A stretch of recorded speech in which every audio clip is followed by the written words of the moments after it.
La Biblia realmente es menos como un libro y más como una biblioteca. Es una colección de libros escritos en un periodo de aproximadamente 1500 años, en 3 diferentes idiomas originales, cada uno con diferentes experiencias, en diferentes contextos y en diferentes tiempos. O sea, es algo así como un playlist de Spotify. Pero en libros. Vas a encontrar de todo. Si lees todo el libro, no solo un pedacito, como la gran mayoría de la gente, vas a encontrar historia, literalmente letras de canciones, poesía, misterio, literalmente canciones para enamorados, investigaciones, biografías, literalmente correos electrónicos, sin lo electrónico, predicciones del futuro y más. Y no solo eso, sino que también tiene un factor adicional que hace que este libro sea excepcionalmente único como obra literaria. ¿Qué será?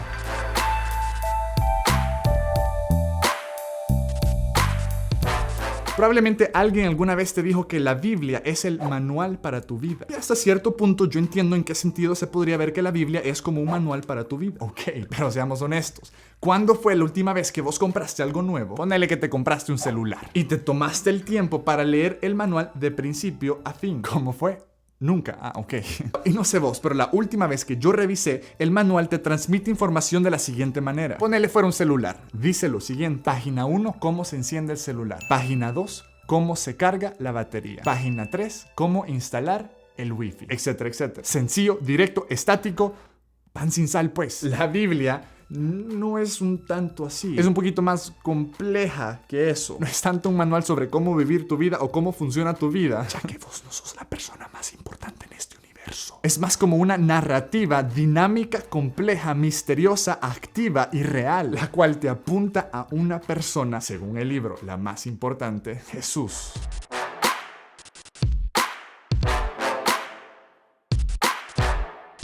Damas y caballeros, muchísimas cosas en la Biblia son muy claras. En muchísimas ocasiones entendemos quién lo escribió, a quién lo escribió, por qué lo escribió y qué quiso decir exactamente con lo que escribió. ¿Va?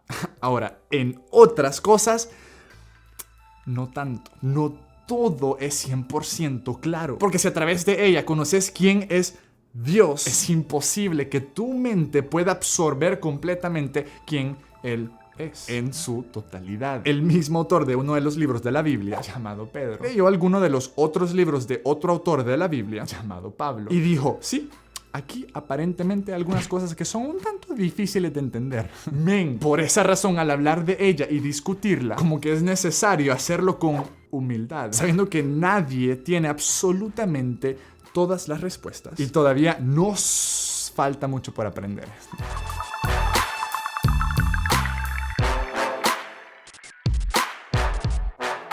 Este libro, al compararlo con otros grandes éxitos literarios de la historia, es un tanto diferente. Hasta el día de hoy es el libro más vendido de la historia. La organización de los récords Guinness afirma este dato. Googlealo. Es el más distribuido, el más atacado, el más robado.